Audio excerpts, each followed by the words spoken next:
नमस्कार. देशामध्ये आता GST बचत महोत्सव सुरू होणार असल्याचं नरेंद्र मोदी यांनी आता संध्याकाळी 5 वाजेच्या भाषणामध्ये सांगितलं. ठीक आहे, राहुल गांधी तर महत्त्वाचे निर्णय घेऊन बॉम्ब फोडणार होते, हायड्रोजन बॉम्ब. त्यांनी तो फोडला देखील. पण नरेंद्र मोदी लाईव्ह येणार अशा कित्येक तरी चर्चा आणि त्या चर्चांचा आधारे असं वाटत होतं की आता भारत जणू सगळं काही स्वस्तच होऊन जाणार आहे आणि सगळ्या लोकांना म्हणजे गरीब लोकांना देखील याचा खूप काही फायदा होणार आहे असं इथे भासवलं जात होतं. पण ज्या भाषणातील त्यांच्या महत्त्वाच्या गोष्टी बाहेर आल्या, त्या महत्त्वाच्या गोष्टी कोणत्या आहेत त्या आपण जाणून घेणार आहेत. आणि तत्पूर्वी मित्रांनो, अजून तुम्ही लाईक केलं नसेल, लाईक करत जा, शेअर करत जा, सबस्क्राईब करून ठेवा. असेच महत्त्वपूर्ण माहिती अपडेट आपण घेत असणार आहे. आता नरेंद्र मोदी यांनी जसं काही सूर्याला सांगितलं, आमंत्रण दिलंय की उद्यापासून नवरात्राच्या सूर्योदयापासून नेक्स्ट जनरेशन GST रिफॉर्म लागू करणार. इसका मतलब है रोजमर्रा के इस्तेमाल की ज्यादातर चीजें और सस्ती हो जाएगी.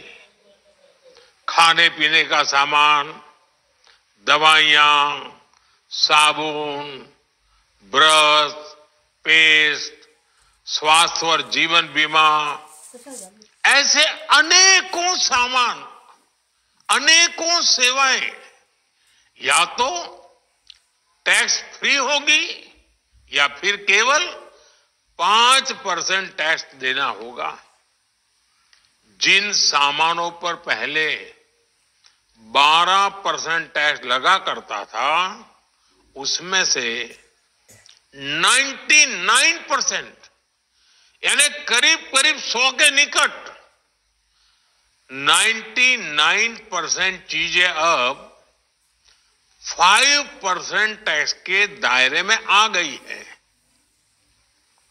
साथियों, पिछले 11 साल में देश में 25 करोड़ लोगों ने गरीबी को हराया है, गरीबी को परास्त किया है और गरीबी से बाहर निकल करके 25 करोड़ का एक बहुत बड़ा समूह नियो मिडिल क्लास के रूप में आज आता नेक्स्ट जनरेशन GST रिफॉर्म म्हटला आणि लगेच त्यांच्या खालचा असणारा पिटारा म्हणजेच तारा सितारा 2 आणि वेगळाच पिटारा म्हणजे देवेंद्र फडणवीस यांनी किती मोठ्या पद्धतीने गाजावाजा करत सांगितलं. एकदा बघाच.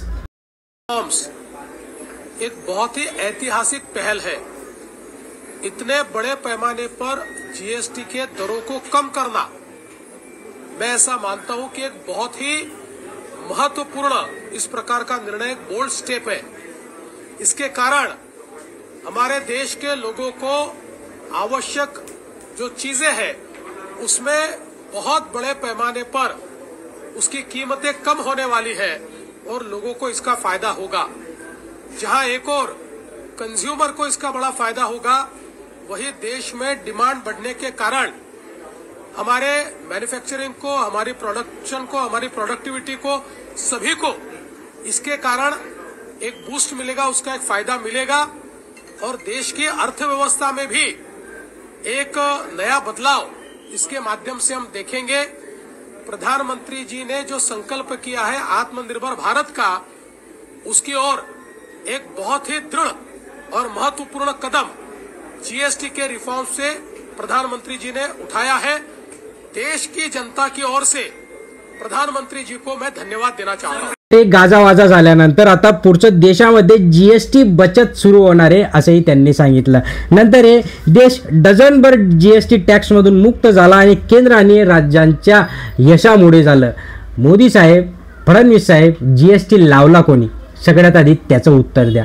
2014-15 पासून तुम्ही सत्तेत आला आणि एवढं काही लुटलं तुम्ही GSTच्या नावाने. 18 ते 28% तुम्ही GST लावला. तो पैसा गेला कुठं? हे सगळ्या प्रश्नांचं पहिले उत्तर द्या. आता तुम्ही म्हणताय की आम्ही GST कमी केला. अरे लावला कोणी ते तर पहिले सांगा.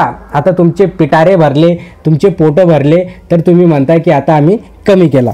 पुढचा त्यांनी सांगितलं की आता 99% जनता ही 99% जनतेला आणि 99% ज्या काही वस्तू आहेत त्या 5% स्लॅबच्या आतच असणार आहे.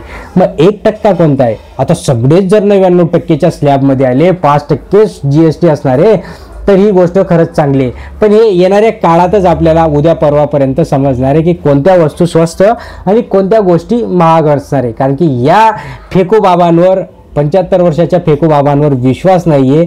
हे बोलतं काही, करतं काही, पोटात काही, दाखवतं काही, वोटांवर काही आणि तोंडात सुपारी, या सगळ्या गोष्टी चालत असतात. तिसरं म्हणजे इन्कम टॅक्स आणि GST मधील सुटीमुळे वर्षाला जवळपास 2.5 लाख रुपये हे वाचणार आहेत. तर आता मला सांगा, शेतकऱ्याचे कोणते पैसे वाचणार आहेत? सर्वसामान्य जनतेचे जर 2.5 लाख आता वाचत असतील तर म्हणजे तुम्ही मागच्या 14 वर्षापासून 2.5 लाख रुपये सर्वसामान्यांपासून लुटत होतात का? हा सगळ्यात महत्त्वाचा प्रश्न. हे प्रश्नाचं उत्तरच असणार आहे, कारण की या प्रश्नांची उत्तरं देणं तुम्हाला भाग आहे. म्हणजे मागच्या 15 वर्षापासून 10 वर्षापासून तुम्ही सर्वसामान्य जनतेला 2.5 लाख रुपये लुटत होतात. सर्वसामान्य म्हणतोय बरं का मी, ज्यांना रेशन वगैरे मिळतं त्यांना तुम्ही लुटत होतात आणि आता म्हणताय की आम्ही त्यांना माफ करू. आता गडी काय म्हणता? बाबा नरेंद्र मोदी बाबा म्हणता की स्वदेशी वस्तूंचा वापर करा. स्वतःला सह्या करायला विदेशी पेन, स्वतःला बसायला विदेशी गाडी, स्वतःला कपडे लंडनहून येणार, स्वतःला खाय प्यायला वस्तू बाहेरून आणणार, स्वतःला सिक्युरिटीसाठी मोठे मोठे नियम कायदे, गाड्या घोड्या, शस्त्र गिस्त्र सगळं बाहेरून येणार आणि सर्वसामान्य जनतेला म्हणता की तुम्ही स्वदेशी वापरा. अरे स्वदेशी वापरण्यासाठी नेहरूंसारखं, गांधींसारखं व्हावं लागतं. त्यांनी स्वदेशी वस्तू वापरल्या, त्यांनी स्वदेशीचा नारा दिला होता. तुम्ही काय केला? तुम्ही इतर लोकांना, जे दुसरे देश होते त्यांनी, म्हणजे तुम्ही जर गोष्टी आयात करता, साखर आयात करता, कापूस आयात करता आणि सोयाबीन आयात करता, तूर आयात करता, तेल आयात करता आणि इथल्या लोकांना एक्सपोर्ट करू देत नाही. हे सगळ्या गोष्टी आहेत. नंतर प्रत्येक राज्यांनी स्वदेशी उत्पादनाला प्रोत्साहन द्या. बरं का, प्रत्येक राज्याने स्वदेशी उत्पादनाला प्रोत्साहन द्या. तुम्ही द्या, सगळं तुम्ही द्या. ते म्हणताना शिवाजी जन्माला यायला पाहिजे पण दुसऱ्याच्या घरी, आमच्या घरी नाही, तशी गत नरेंद्र मोदी आणि या देवेंद्र फडणवीसांची. मित्रांनो, या GST मधनं काही होणार नाही. बघा, हे फक्त येड बनवत आहे. या कोणत्या वस्तू स्वस्त करणार, काय करणार हे तर येणाऱ्या काळातच समजणार आहे. पण अंधभक्त जे आहेत ते खूप काही खुश असतील, कारण की नरेंद्र भाई मोदींनी खूप काही आम्हाला स्वस्त दिलं, आता सगळ्या गोष्टी स्वस्त होणार. तर सगळे आता त्यांची जी काही BJP सेल आहे, अंधभक्त सेल आहे, ते खूप जोशीने, ताकदीने हे व्हिडिओ आता व्हायरल करणार आहेत. मित्रांनो, तुम्ही देखील बघा, तुम्हाला काय वाटतं खाली कमेंट बॉक्समध्ये नक्की कळवा. आपल्याला तर वाटतं की हे काही होणार नाही शक्य व्यवस्थितरित्या, फक्त गोल गोल गोल गोल घुमवायच्या गोष्टी आहेत.